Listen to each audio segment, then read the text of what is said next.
duty to God and my country, to obey the Scout law, to help other people at all times, keep myself physically strong, mentally awake, and morally straight.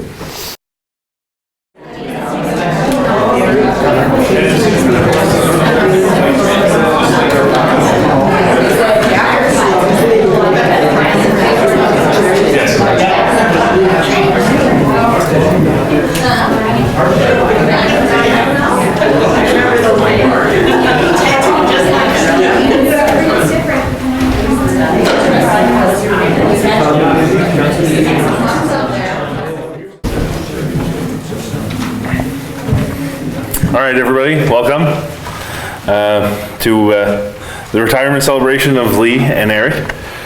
I'll ask before we start that everybody put their phones on silent. Nobody has pagers anymore, so you don't have to worry about that.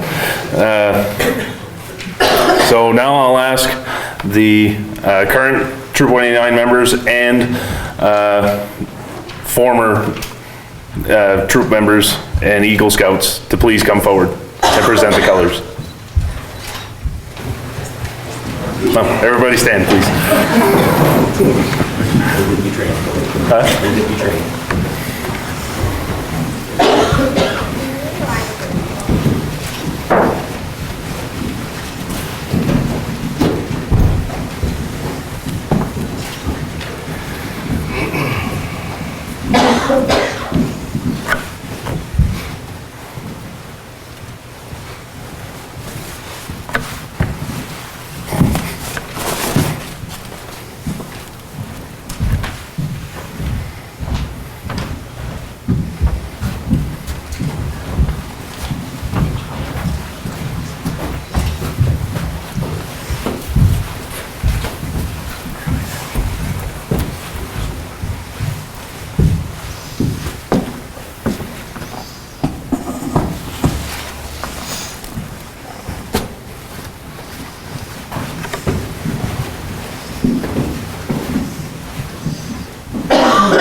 I'll ask that everybody remove their hats, other than the ones that are in full uniform, to salute the flag and have the Pledge of Allegiance and Scout Oath done by Justin Freeman and Ted Martin.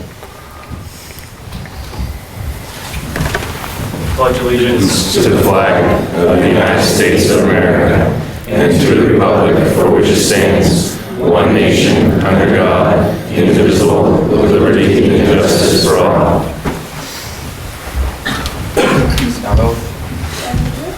I will do my best to do my duty to God and my country, to obey the Scout law, to help other people at all times, keep myself physically strong, mentally awake, and morally straight.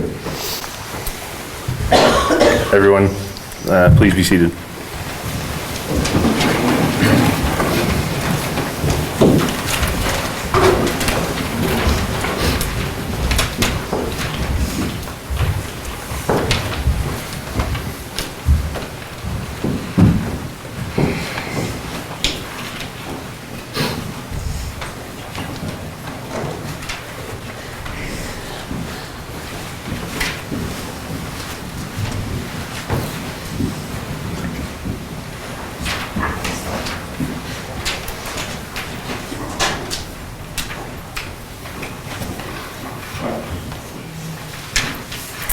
I will now ask Father Labrie to come up and give our opening prayer.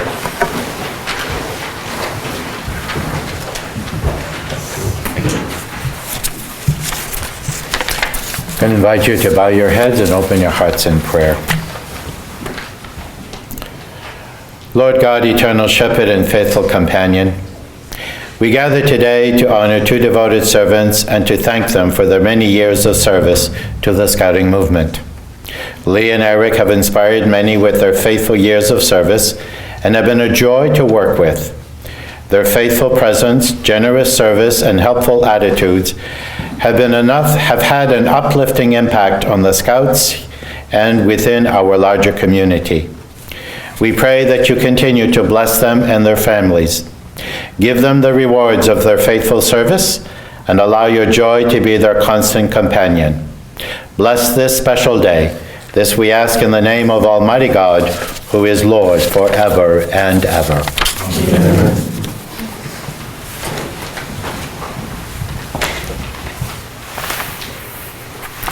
I'll now have Scoutmaster Patrick Aldrich come up and say a few words.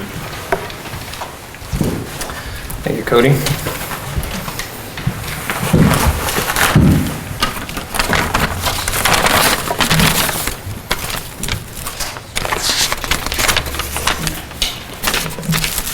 You hear me okay back there, Chet? Absolutely. All good. I was asked to give a Scoutmaster minute.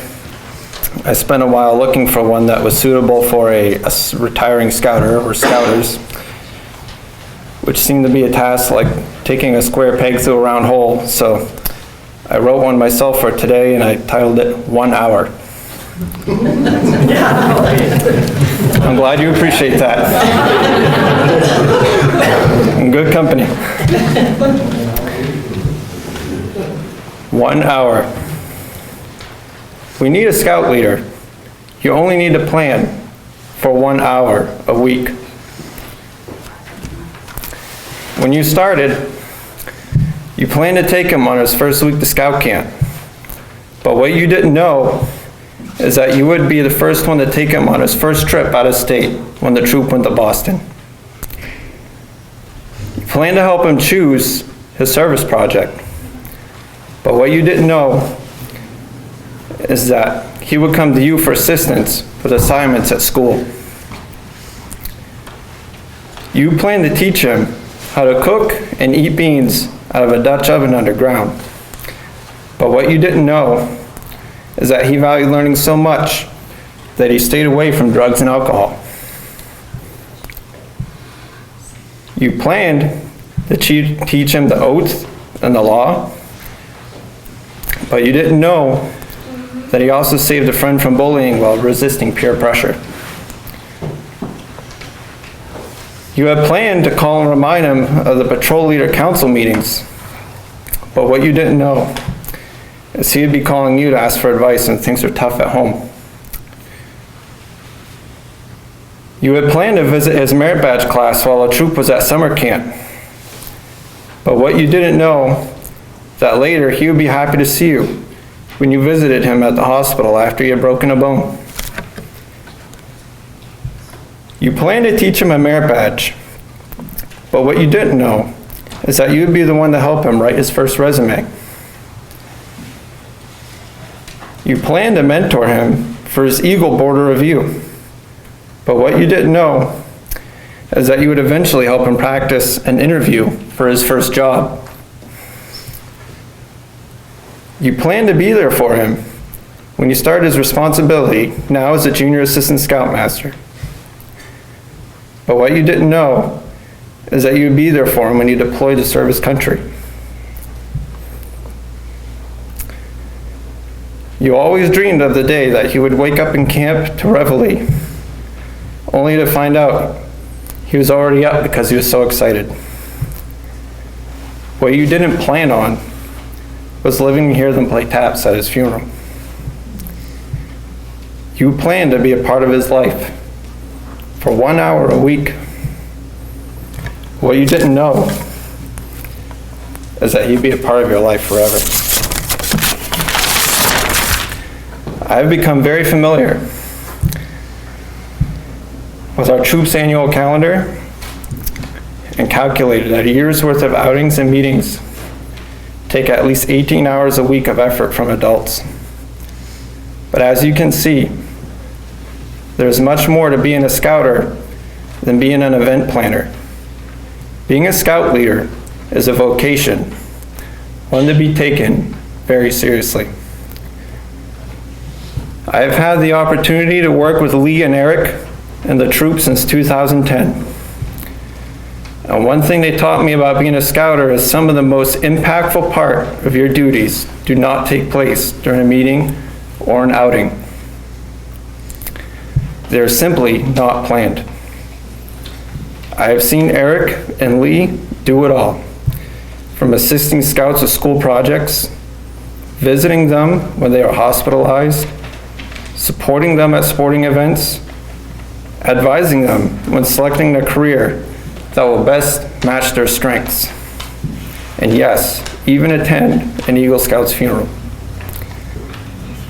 I was still involved with my troop before transferring to UMFK, and Troop 189 was quick to take me in. They made me feel welcomed while allowing me to continue my service in scouting in my new hometown. And what Eric and Lee may not realize is that I've considered them Scoutmasters of my own. Cody and I are very honored to take their place in this troop, but we know we have big shoes to fill. If we can be half the Scouters that Lee and Eric were, then the next generation of youth in the Valley will serve the community well. Thank you, Lee and Eric, for choosing to give more than an hour a week.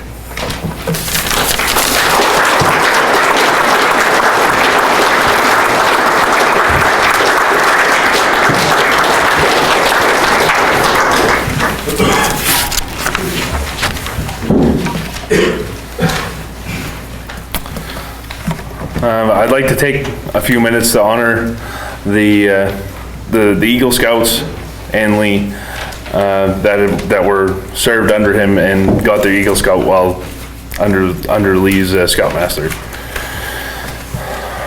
First was Brendan Bouchard, May 20 of 2009. He works at Dagle Oil now. He's a corporate controller. Next is Ethan Hafford. He got his Eagle Scout the same day, 5/20/2009. He's in the Air Guard. Next would be Christopher Guimau. He got his Eagle 12/28/2009. He's a U.S. Customs and Border Protection Officer. Curtis Jondro, 1/27/2010.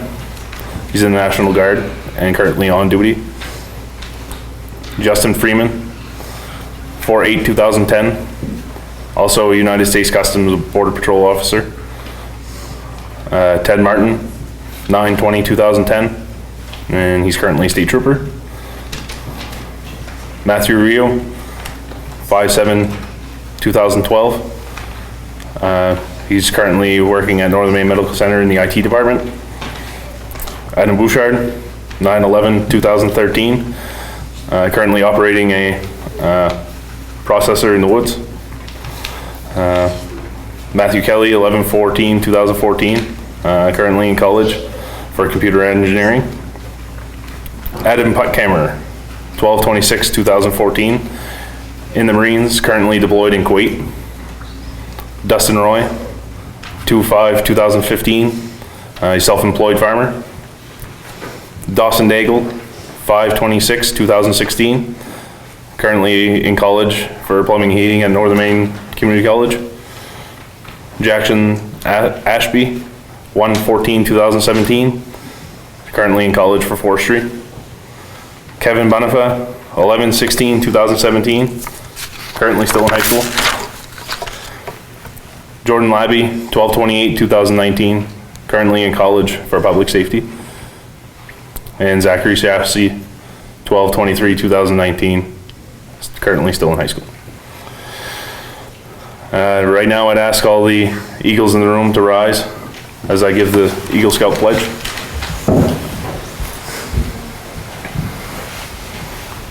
Give the sign and repeat after me. I reaffirm my allegiance. I reaffirm my allegiance to the three promises of the Scout Oath. to the three promises of the Scout Oath. I thoughtfully recognize and take upon myself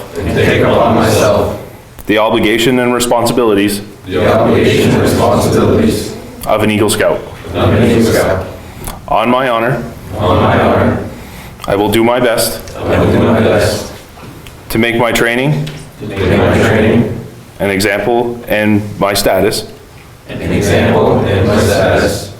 and my influence count strongly for better scouting and for better citizenship. In my troop, in my community, and in my contacts with other people. in my contacts with other people. To this I pledge my sacred honor. To this I pledge my sacred honor. Please be seated.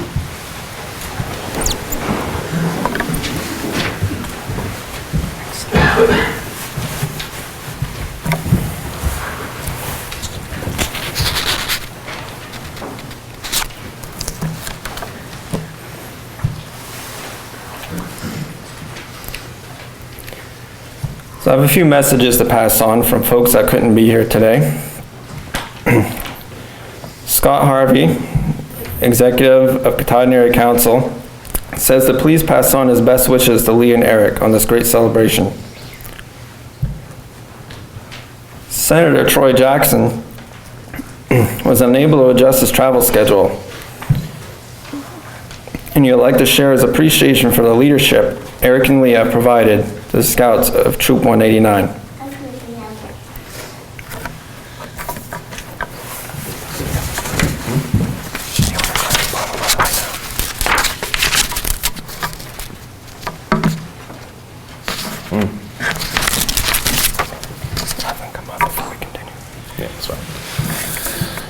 I'll now ask Honor Guards Tim Ryu and Dave Gima to escort Lee and Eric to the stage. Did you bring your umbrella?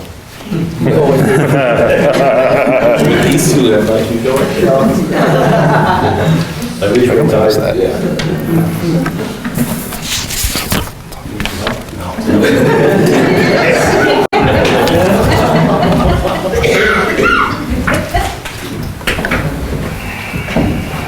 No one's watching.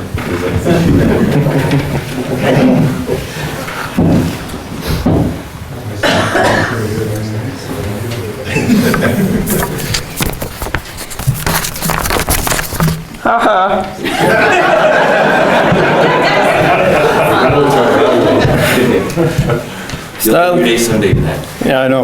Long time. Yeah, all more reason to stay. Would David Guimond please come up to speak? Leslie told me I had 2 minutes. My wife told me it's going to take too long, so cut it really short. Like most people in the community, I knew of Lee, but I only knew him as Scoutmaster, accountant, probably keeper of the blockhouse. Fortunately, I joined the Scouts, and that's where I really got to know Lee. Boys from every walk of life have gone through the program while under his leadership. But one thing has always been constant: no matter who you were, no matter where you came from, or whatever walk of life you were, when you donned the Scout uniform, you were treated equally and fairly. Even outside of Scouts, if you were fortunate to have had Lee in youth ministry or as a coach, Lee has always treated everyone fairly and with respect. It's not uncommon for Scouts from many years gone by to still stop in and say hello or ask for advice. Many fun times have been had through Scouts, but many challenging times have been had as well. And I still keep thinking of what Pat's 1 hour was. And boys, Pat, I think you were hiding somewhere in the woods whenever we had Scouts coming in with issues and Lee's had to deal with those. He's done a very remarkable job considering that Lee has never had any real children of his own. Well, he did end up with Matt here, or Little Matt, but you know what, Little Matt, it's time we change that title, Little Matt. If as a parent you're fortunate enough to have had Lee or your son stay in scouting throughout the high school, you have truly seen how much they've grown over the years, from the first crossover outing to the last outings. Now, if we look at him here, they're all respectable men of the community. I can't even begin to list the places this troop has gone in both Canada and the United States. With his input, the troop has hosted countless camporees and even a very successful jamboree this past fall.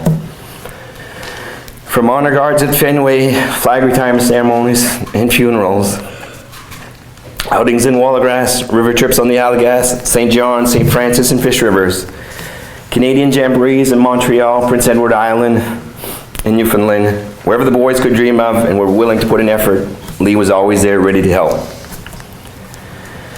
I could be here all night telling you the countless adventures I've had with him and Scouts, but my most fondest memory is when Lee fires the cannon. As the boom and the smoke subsides, you just hear this chuckle and this great big smirk from him, and every time it just gets me. I do have a word of advice though. Do not get in the same canoe with Lee. I'm giving you a warning, guys.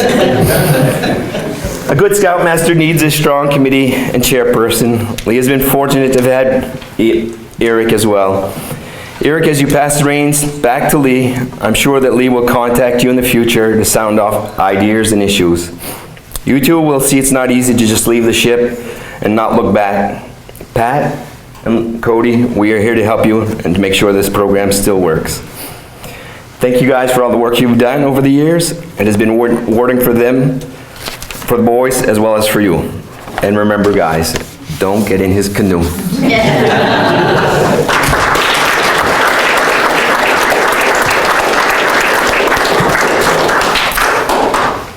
I'd like to ask Vern Labby to now come up and speak.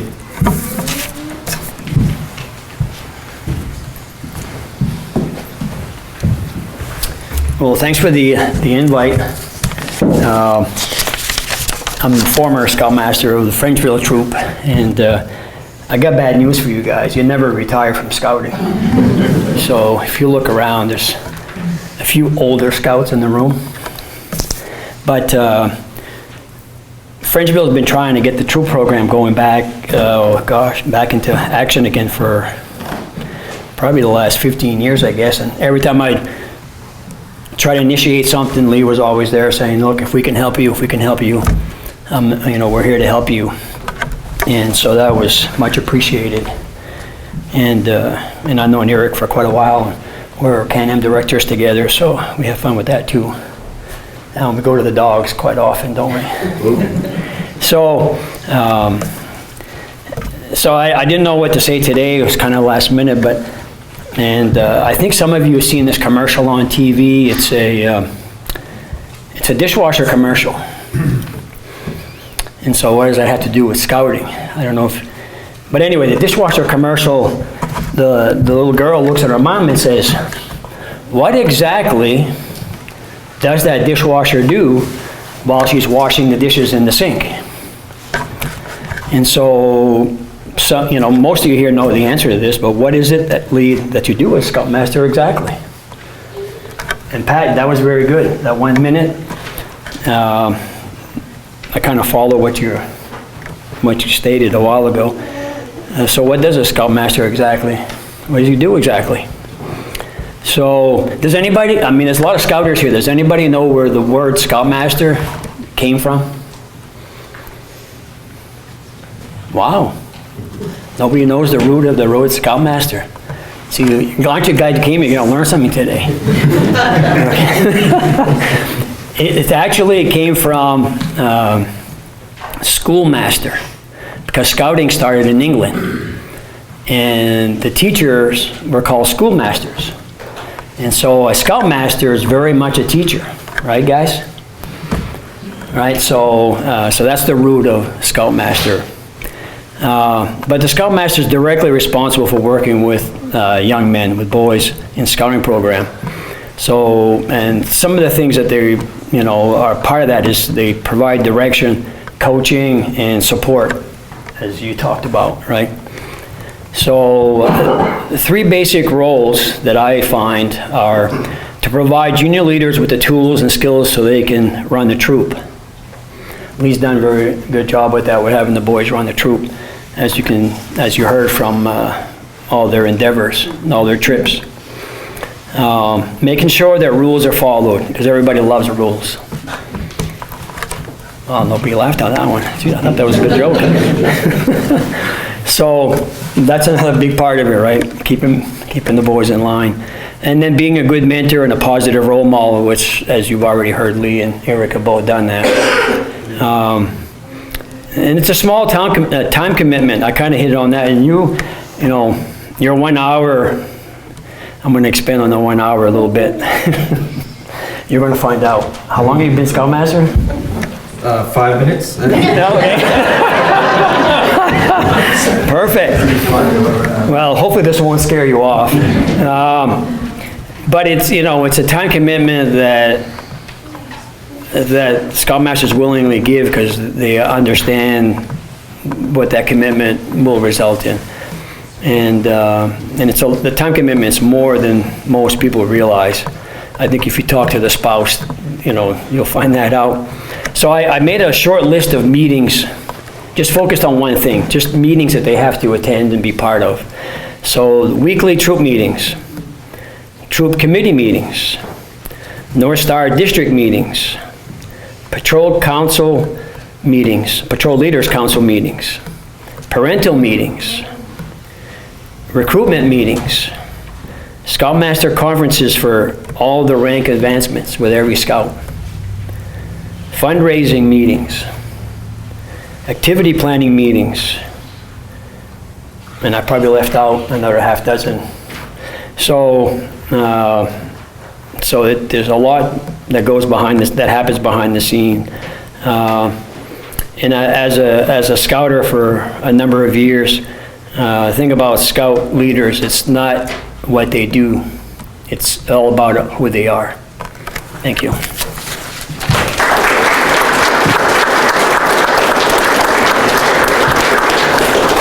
Thank you, Vern.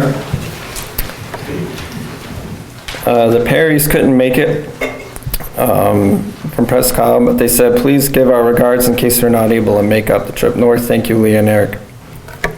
I'd like to invite Mr. Willett to come up to speak.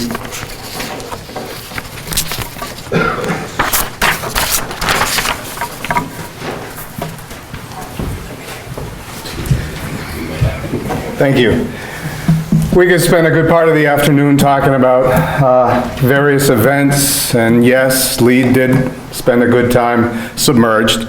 But you know, scouting is more than just what we're doing here today. When you're a scout, you take on sort of the responsibility for one another.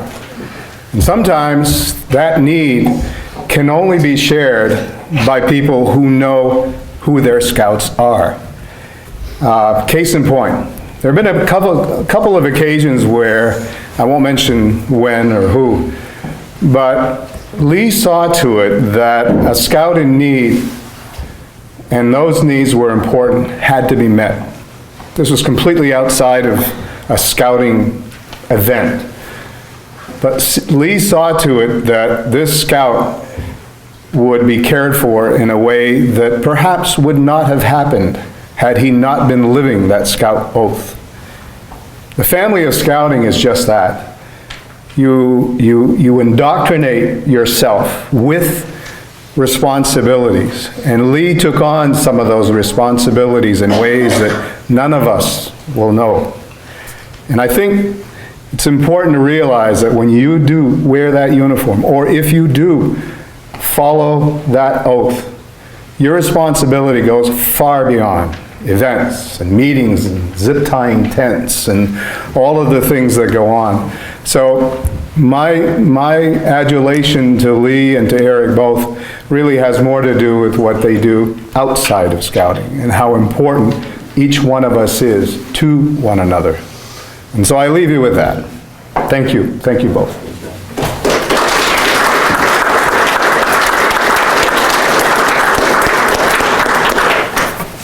Thank you.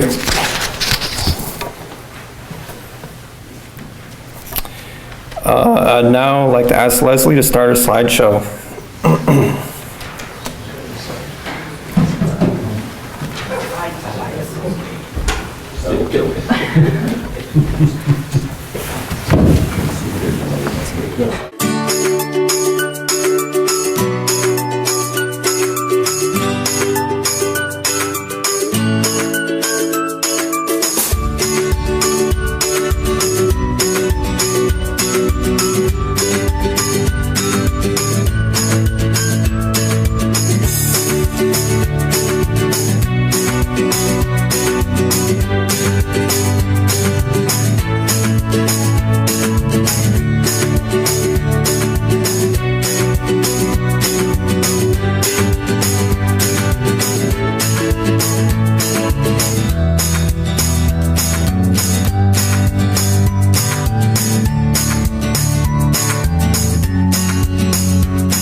Softly falls the light of day as our campfire fades away. Silently each scout should ask, have I done my daily task? Have I kept my honor bright? Can I guiltless sleep tonight? Have I done and have I dared everything to be prepared?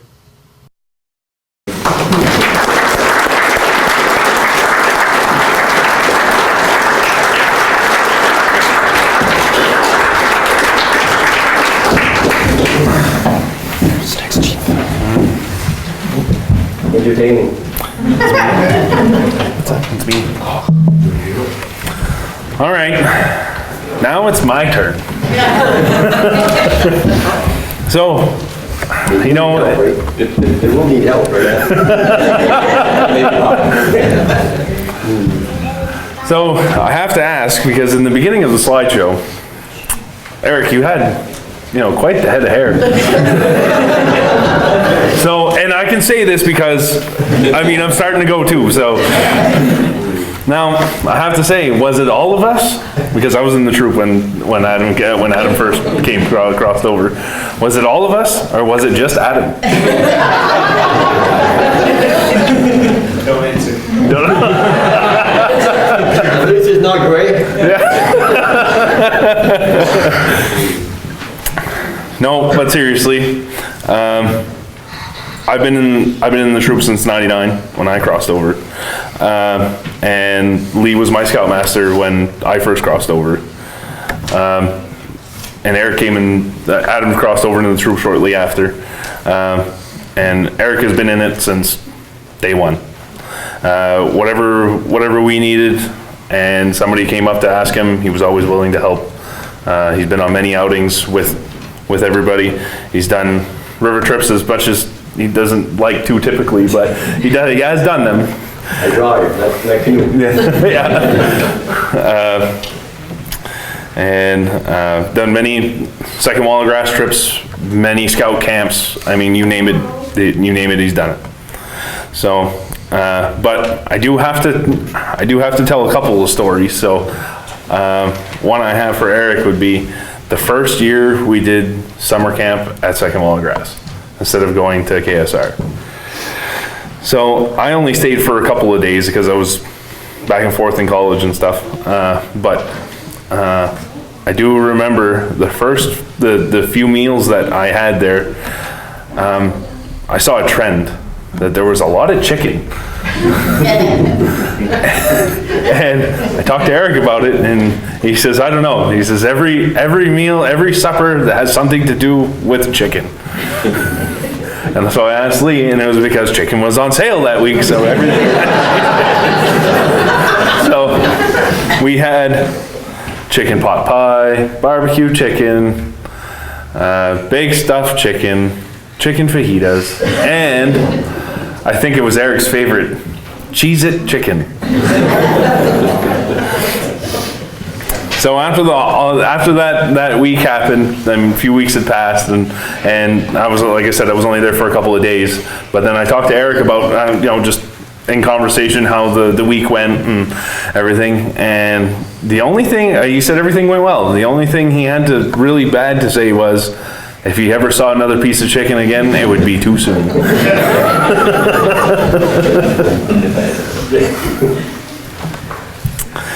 And now I'm going to talk and tell a little story about Lee. I have many stories about the both of them, but I'll pick one of each. So you're going to see this trend about not getting into a boat with Lee. Well, I found that out the hard way. We were on the St. Francis River, and we were doing our at that time, it was pretty much a yearly thing. We would do the St. Francis River.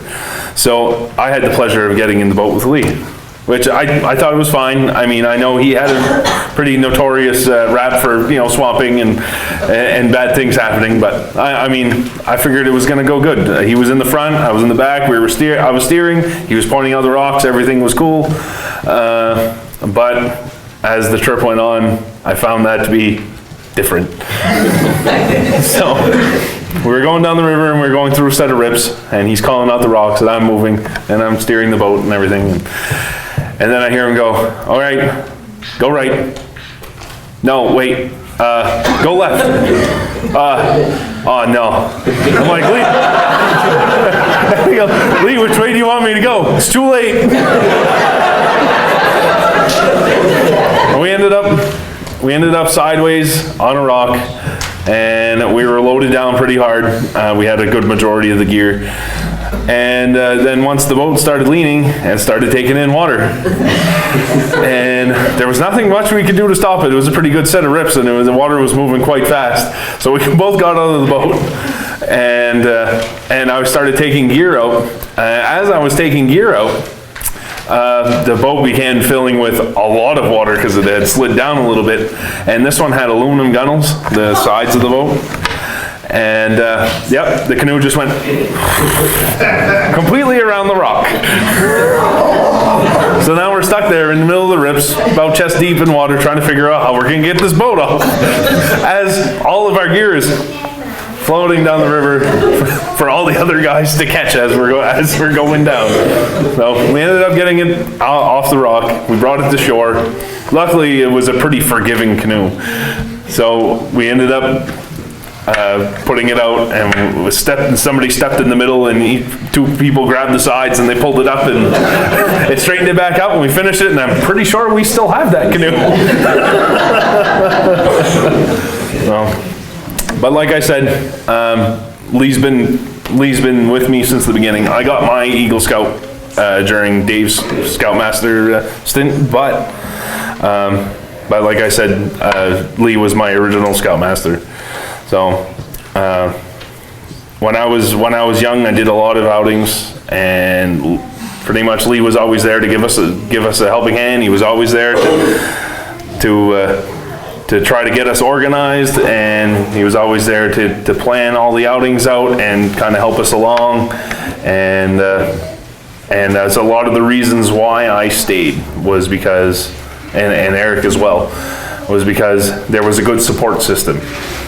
Lee and Eric did a great job supporting the troop as a whole. And,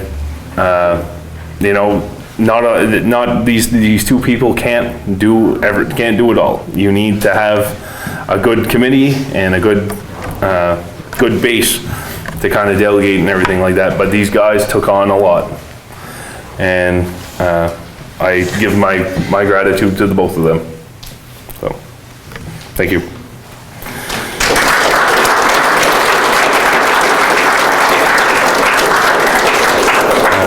Now Pat and I are gonna present gifts for both Lee and Eric.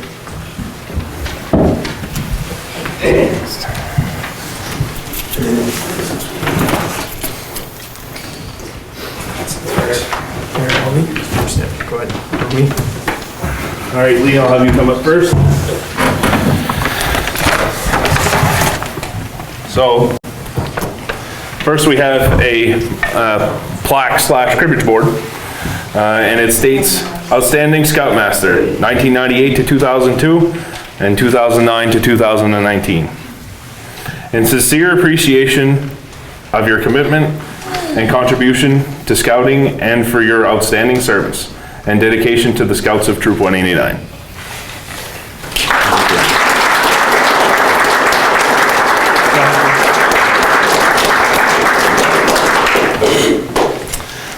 A deck of cards, because you never know when you need to play Shalimine. And the bits for the cribbage board. Thank you.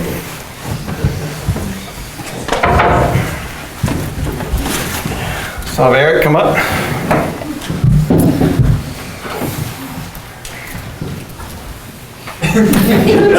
That was real nice. I got him a cutting board with nothing on it. Just what I need.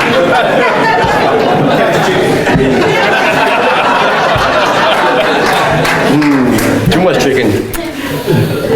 So for Eric Bouchard, outstanding chairman from 2011 to 2019, with profound gratitude for your outstanding service, leadership, and dedication to Troop 189.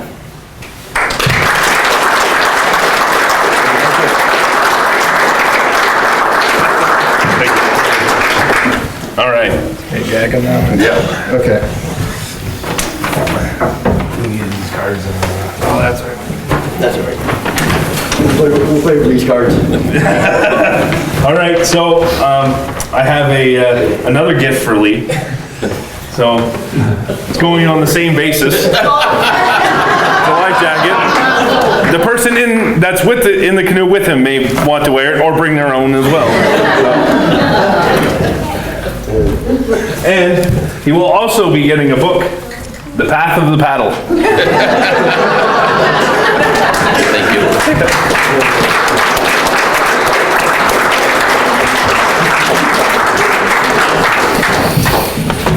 All right, come on up, Eric.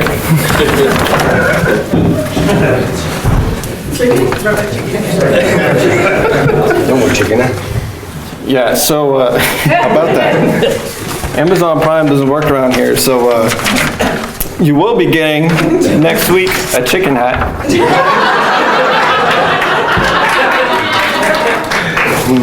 And we really thought you'd appreciate this cookbook. So you'll be getting that very soon. Thank you. Yes, thank you.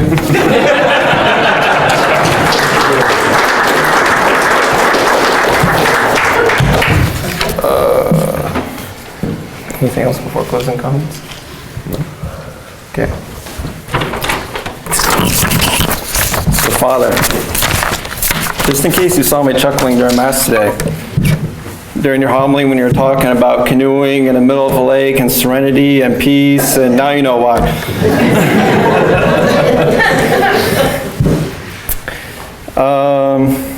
It says here I have some closing comments, so I guess I better dig those out.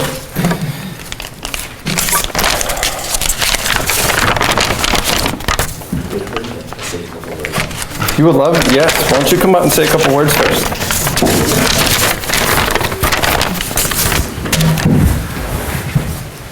So he tried to say and will be used against you.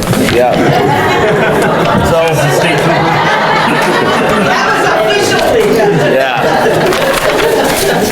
So, first of all, Eric doesn't like to speak a lot, so I'm going to talk on behalf of both of us. If I say something wrong, he'll give me the death eye or something. But first, I know you guys tried to keep this as a surprise, but I had other intentions and didn't want a surprise. So I sort of found out about this. So I had a little bit of time to prepare a few words. Some of what I'm going to say, some of you heard at the last Court of Honor where I installed Pat as the Scoutmaster. But first, before I even start, I want to thank some of the parents who have been making my family some meals this week.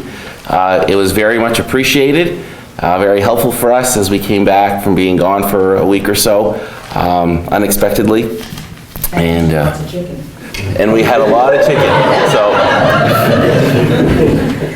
I guess that was payback. So first I want to thank everybody who's been helpful as in this process of being Scoutmaster for a long time, I guess is the best way to put it.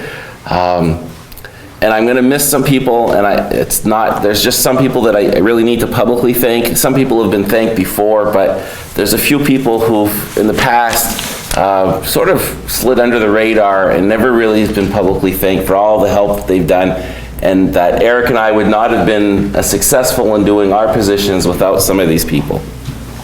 So first, I want to thank the 3 different committee chairs that I've worked with as in my 2 terms as Scoutmaster. Eric Kinney, when I first started a long time ago, 20 years ago, I sort of had a direct line to Eric. I could dial his number in my sleep. We would talk so often about Scouts. And then Dave Guimont and I swapped roles when I took over as Scoutmaster the second time. And Pat, you talked about 1 hour a week. Well, when I took over as Scoutmaster the second time, I made a 2-year commitment to the troop, but that was 11 years ago. So sort of on the same theme as an hour a week. So Dave was super valuable as the committee chair, and then and Eric as well for the last 8, 9, 10 years as committee chair. I have to say, Eric and I have worked really well. Either he doesn't ever say when I get him upset, because I don't think we've ever had in 10 years had any sort of disagreement or argument when it comes to Scouts. No, that wouldn't be here. So I want to thank those 3 individuals. Another person who now is the longest tenured person, or has been the longest tenured person in our troop in the position that he holds, is Tim Rio.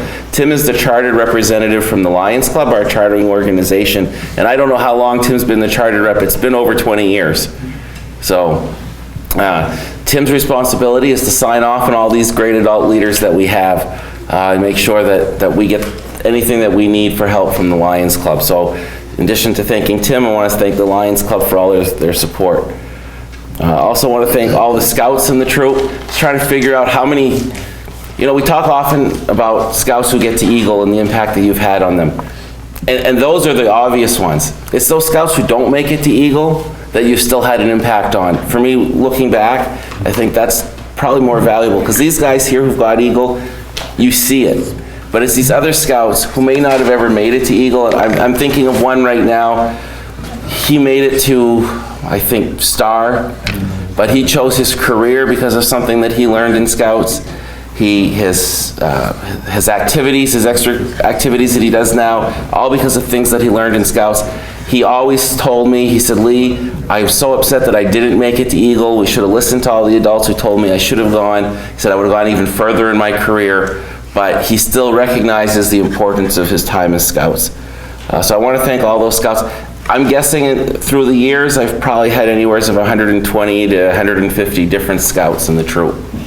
I want to thank my family for allowing me to have the time to spend with the troop.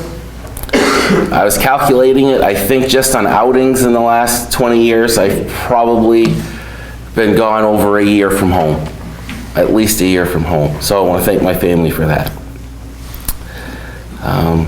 Pat took a lot of what I was going to say in his opening Scoutmaster minute, but I'm probably going to say it anyway.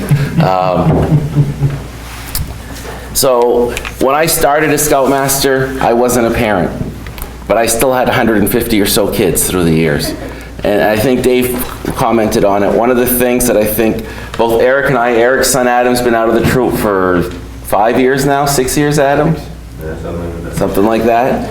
So, but Eric's always treated all the Scouts the exact same way. So when we're on an outing, we don't have one child in the troop or 2 children. We have 15 or 20 or 12 or how many are with us. And we treat them all as our own. And I think that the experience that I had with Scouts before becoming a parent has made me a better parent. I got to see what works and what doesn't work before I had my own child. And I got him, when Matthew entered my life, he was about 9 or 10 years 9 years old, which is about the age of the scouts that I've been working with. So I didn't have to deal with the dirty diapers and all that messy stuff. I got them for the best ages forward. We've both had the experience of watching young men grow, from coming to meetings, and I can remember one scout, he's not here so I won't embarrass him, but I remember coming to meetings and he'd always run up and want to give me a hug. And I said, someday I'm going to turn this around on you. I haven't done it yet. But now he has kids of his own. He's working with the scout troop in the town that he lives in. But I remember that to this day, of him always just wanted to come up and give me a hug when I'd come to a meeting. You know, some of the memories we have are not always the joyful ones. We talked a little bit about a scout that passed away a few years ago, and it's still hard for me to talk about him, but because he was such a great kid. But he had turned 18. He wasn't very active anymore, but whenever I saw him on the street, we could talk for hours about scouts. And when he passed away, I was one of the first people that his grandparents called. He lived with his grandparents. And they asked me to help him plan the funeral. That's not one of those hours of a week, but looking back, I would do it for that family all over again. You know, some of the other more positive, not quite so sad events, I had a scout graduating from high school, from a large family. And this is the first time that I really realized the impact that we as leaders can have on our kids. When he came and asked me and said, would you like to come to my graduation? Well, I know they only get 10 or 12 tickets. I know he has 10 or 15 aunts and uncles, 30 cousins, friends, but he wanted me to attend his graduation. So for me, that was one of the moments that I realized the impact that we as leaders can have on children and the scouts. Other experiences, having a parent come up to tell me, and this happened more than once, as we were leaving for the outing, take good care of my son. He's never been away from home before. Those are the scary ones. But not as scary as the parent who comes and says, thank you for taking my son away for the weekend. Yeah, those are a little bit scarier. That was Cody, right? Yes. You know, seeing not only the Eagle Scouts, but also other Scouts and how they become active in the community and be involved with different civic organizations. Let's see. Pat covered a lot of the first, so, you know, we think of scouting in first as the first campfire that a scout builds, or the first tripod they lash, the first tent that they set up, and being part of that. But I can also say, when we went to the Canadian Jamboree in Montreal, I think half the scouts there had never been on a roller coaster. I think only 1 or 2 of the scouts had ever been on a subway, or taken a taxi ride, or taken a bus from, the train from Quebec City to Montreal. So just being able to experience some of those first. More recently, a little over a year ago, we went to Washington, D.C. And as we were driving across the bridge on the 95 from Maine to New Hampshire, like 8 of the boys that I had with me said, wow, this is the first time I'm out of the state of Maine, at least to another state. Some of those things that we might take for granted, being able to allow the boys to experience as well. We saw the video of us in Arlington Cemetery, and I've shared this before, and I have to say that as a scouter or a scout, the most emotional, memorable experience I had was that day at Arlington. We had been in Arlington for, I don't know, 4, 5, 6 hours that day. The boys were hungry, it was hot out. We had explored the whole cemetery. And we were on our way out of the cemetery, and one of the boys, he's not here today because I would put him on the spot. He had researched where his great uncle's grave was. And I didn't know that. And one of the other adults had overheard him talking on our way out. We're about 2/3 of the way out of Arlington. Now, if you've never been to Arlington, it's huge. So I went up to him and I said, your uncle's here? He said, yeah. I said, well, do you know where he is? He said, oh yeah, I found it on here. And he said, do you have a map? So pull out the map, we couldn't find the spot. Finally, we found the area. Well, guess where it was? As far away from us as was possible. And I asked him, I said, well, do you want to go find your uncle? And he was hemming and hawing. And finally, I just looked at him and said, this is your decision, because he's your uncle. And if you want to go see your uncle, we're all going to go with you, and we're all going to be supportive. So he thought about it for a second or so. He said, yeah, I'd like to go find him. So we turned around, we hiked back. And as we got closer, the older boys, they weren't quite so excited. They were hanging a little bit further back from the group. And I was staying with them and trying to explain to them the importance of it. But I was watching the younger boys from the front of the group, and he was one of the younger ones. And as they got closer, now on the way out of the site, the older boys were leading the group. They wanted to go and have lunch. They were going 5 times faster than the rest. But the roles reversed on the way to his uncle's spot. The younger guys just started taking the lead. And just like you'd see in a movie, his speed just kept getting faster and faster. And when they found the row, he just started at the end, he was literally running towards the spot. Now this was a great uncle he had never met. He had died 50 some odd years ago. Threw off his pack, just running down till he found the spot. I'm glad I was in the back. I'm an emotional person. I was crying like a baby in the back. My other 2 leaders, they were both in the front, and both of them were crying in the front. But it was just something that I'll never forget, just that whole experience of Arlington. This past October, I went back to DC with my family for a family vacation. We went to the Vietnam Wall, and I found his uncle's name on the wall. So that just brought everything together. But just those different experiences that we've had in scouting through the years, and those are just a few of them. A few of the people that I haven't thanked publicly, but there's been 4 or 5 through the years, besides Dave, Tim, Eric, those guys who've always been around, who never, I don't think, get the credit that they deserve for the amount of work they've given to this troop, and that I would not have been Scoutmaster for how many ever years it was without some of these individuals. One is Grace Martin. Grace did everything and anything that the troop ever needed to be done.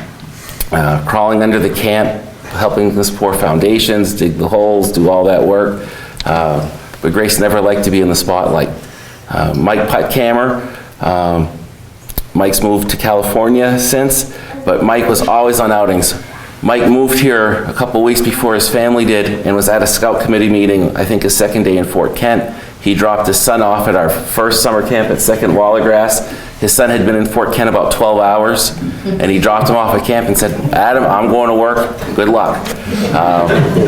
And it was a rough week for Adam, but today he's serving in Kuwait as a Marine. And if you asked me when he was dropped off that day if he'd ever be a Marine, I would have shook my head and said, no way. But he really proved me wrong. And then the last 2, Jim and Leslie Kelly, for the last, I don't know how many years now, just their level of commitment and involvement with the troop, even though Matt, how old are you now, 21? 20? 20. Matt's been out of the troop 2 or 3 years, got his Eagle like 6 years ago though, but Jim and Leslie have always been there to help out. And we wouldn't have had the program that we've had without them. So I had shared a letter from another Scoutmaster when he retired. This is not stuff that I've come up with. His name was Jay Lubin from Scoutmaster Troop 76. I'm not sure which Troop 76. But I just wanted to share a couple things. Those of you who are at the last Court of Honor, you may have already heard these. I didn't know you guys were planning this then. I would have saved this that night for today. Fortunately, you had other plans. There's a saying among Scoutmasters. Your best day is your first day, your second best day is your final day as Scoutmaster. And I said that night, I didn't think it was true. Considering what happened that night, and the helicopter ride I had later that night, I can guarantee your last day as Scoutmaster is not your second best day as Scoutmaster. He also says, but I also recall that not every day as Scoutmaster was the best. I can count on the one hand the times when things were hard. That's when a scout becomes injured or got sick. Those days were the worst. Fortunately for all of us, they were few and far between. And yes, we've had some scouts who've had accidents. I remember Alan's son, we were doing the St. Francis River. They were swimming, he cut his leg. I didn't have to go to the hospital that day. Alan did because he was there with us. He brought his son. But you have those every once in a while. They don't happen often.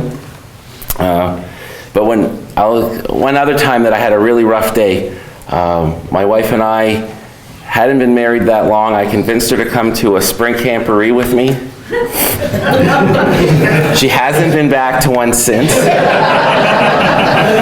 Jackson and Matt were on that trip. I don't know if any of the other Eagles here were, but you guys remember what you did all afternoon? Which one was that? The one that you had to paint all afternoon? Oh, yeah. Yeah. So the older boys did some stuff they shouldn't have done, like try to avoid playing the games and hide out from me.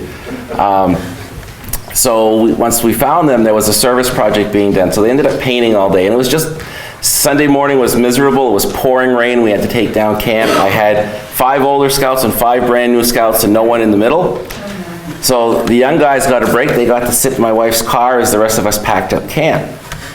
And it was just a rough weather weekend and stuff. And the next day, Monday, I'm at work and I get a letter from a former scout. And it was thanking me for helping him work towards his eagle, giving him some advice through the years. And it just uplifted my spirits and said, you know what, yeah, you're gonna have those bad days, but overall you make that impact. And I still have that letter from that scout. And his dad wrote me a note with it and said, I didn't tell him to do this, he wanted to do this on his own. So that was one of those other things that shows the impact that we can sometimes have on scouts. Let's see. So just a couple other things, some advice for Pat and Cody as they take over. And even though I'm retiring as Scoutmaster, I'm still going to be around as committee chair. So they'll have, anytime they want some advice, they can have it. If they don't want my advice, I don't like to not talk, but they'll have to tell me that I can be quiet. So a couple other things, Pat, these I've said before. Remember that you're not their parent, you're their Scoutmaster. You have them about an hour and a half each week. The parents have them the other 166.5 hours. Make your 90 minutes count. 40 years later, I still remember all my Scoutmasters. So will they. For some boys, you are a father figure. Being a Scoutmaster gives you a second chance to act 15 again. Just remember that some of the things you did as a 15-year-old might be a felony today. Never let them see you sweat, and never ever let them see fear in your eyes. And I see my nephew Daniel here. You know exactly what I'm thinking about. Well, I'm hoping it's the same trip I'm thinking of. Your Canada trip. Yeah, we had gone on a Quebec hike, and we did they say it was 20. We've done it again. We did a 12-mile hike one day, and it was a long, hard hike, and we had run pretty much out of water. I have to say, the Scout motto is to be prepared, and I don't think we were well prepared that day. No. Some of us were. Yeah, you were the only one who had water left. Daniel had a 12-ounce bottle of water that he had hid from everybody, which was probably a good move. But as we were getting towards the end of the day, I was getting a little worried because my other 2 adults were having some physical issues and not really being able to hike very long distances at any time. The kids were getting cranky. I knew we were almost to the end of the trail, but I wasn't exactly sure how much longer we had. So I hope that you guys didn't see how worried I was. Well, we took water out of the stream and started boiling it so we could drink it. Kind of got to hate you were a little worried. Right. But I had a backup plan. There was 2 scouts that were still probably ready to go another 5 miles with me. And I was going to take them out, get to the vehicle, get the water and snacks that we had, and bring them back to everybody else. And then fortunately, and this tends to work with the group of teenage boys, we came across a few college-age students. And their spirits perked right up. And we had no problem, well, the other two adults, we still had to sort of bring them along, but the boys' spirits picked up, so we were able to make it home. But I would say on an outing, that was probably the time that when I read that statement that I thought of, even if things aren't going exactly as planned, just try not to let the boys see it, because we can adapt easily. And that's one of the things I always tell the boys: participate, don't anticipate. And sometimes we want you to participate because we don't know what's coming next ourselves, right? So that's all part of it. It's a boy-run troop. Let the kids do their job. Scoutmasters do make mistakes. I was watching the video there, and this was a real humbling one when we went to Washington. We were not able to pack from the blockhouse that day because they were doing the new levee, so we went to my house to pack. And I had taken my uniform, hung it up on a hanger, and put it in the closet, ready to go to our trip to DC. And we were traveling that day, and usually we wear Class A's, but because we had to wear our Class A's 5 out of 7 days that week, I figured we'd give them a break for the first day and wear their Class B's. So the next morning, we're getting ready to go to, I don't remember if it was the Capitol or which building, but we were wearing our Class A's, and I can't find mine. And I tore everything out of my bags 3 times, put it back, searched through the entire vehicle before I realized I had an extra pair of Scout pants, but not my Scout shirt. So when we saw the pictures of all the boys in their Class A, and I wasn't, that was a real humbling experience. So yes, we do make mistakes, and we have to learn from them as well. And I would say through the years, if the boys have learned half as much from me as I have learned from them, that you will all be very successful, because I have learned so much from all the scouts and parents that I've had the pleasure of working with. So with that, I know I probably went over a minute. That's the danger you have when you let me have the mic. So That's why we didn't put that in the program. yeah, well, I know. Here goes Lee again, making up his own rules. So I just want to thank everybody very much. This was not expected at all. When Leslie called and said, I have to tell you something, but I don't really want to tell you, but I have to know, so you guys could plan this. That really did help lift my spirits last week when I was in the hospital. Again, I just want to thank everybody very much, and I know Eric has some of those same sentiments, but again, he doesn't like to talk, so I'll do the speaking for the both of us. Thank you very much.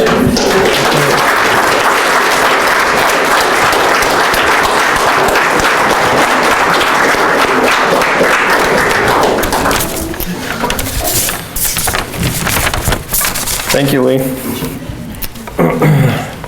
So like Lee mentioned, he will be around still as committee chair. I know Eric will still be on the committee in some capacity. So they're not going anywhere. And I know that for sure because there are certain characteristics as a lifelong scouter, a few traits that you have that I'm sure their spouses will attest to. We know that they're going to be around. Some of those. I know that I am a lifelong scouter when most of my wardrobe is olive drab or khaki. And my wife is already complaining that I have holes in my jeans that I just bought last week because I keep carrying a pocket knife. She's also concerned that I always cook in the kitchen with a bucket of water next to me. And the week after camp, not everybody is as enthusiastic as I am about breaking out in the song in public. Few folks have appreciated the fact that I carry around my own toilet paper roll. And I get funny looks when I read with a flashlight, even though the power works just fine at the house. The radio is always tuned to the weather station, and I drive around with coffee grounds hidden in my truck. I also wear 2 pairs of socks in the wintertime when I go to bed, and often hang a lantern outside the bathroom door. Never walk by a piece of trash without picking up, and everybody knows to go to my vehicle when they need a first aid kit. I always get sassed for not remembering my wedding day, but I know all the lyrics of Little Bunny Foo-Foo. Every pan in the kitchen is cast iron, and I always have a cup hooked to my belt. I also know 365 one-pot meals. And I bring a mess kit when my wife says that we've been invited to somebody's house for dinner.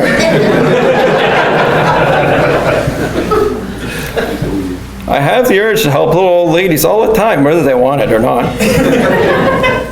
My neighbors hide and lock the doors when they see me walking around town with a piece of paper, that order form again. And my wife has been begging me to replace our microwave back where the reflector oven is. I assure her we don't need it because everything in our pantry is instant, just add hot water. So we know you guys will be around because I know you're guilty of at least some of those things. I want to thank everybody for coming. Thank you for honoring Lee and Eric's time here. I'm very excited to see all of you here. I know they appreciate the support. And I look forward to continue working with them. I'm honored to have been asked to continue this for them, Cody and I, but we wouldn't have done it without knowing that we have a great committee backing us up. Of all the preparations you see here, I've only worried about maybe 1/10 of it. Everybody played their part, and they treat scouting program the same way. I don't think the scouts know how lucky they are, how many adults they have involved. I just want to thank them all very much. So please join me in giving Lee and Eric a round of applause and all those who have helped us in the troop committee.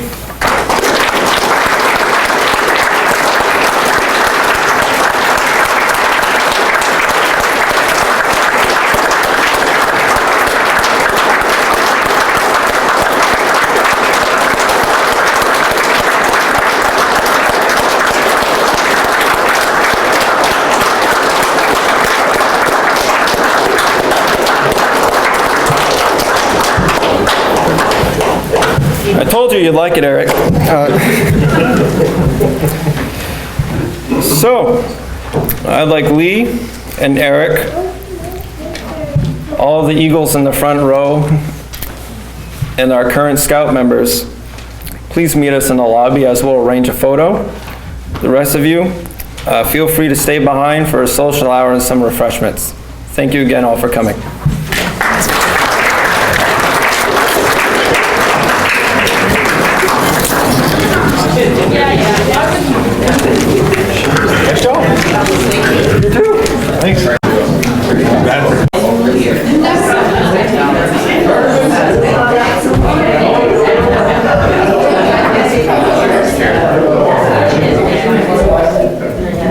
So how you doing?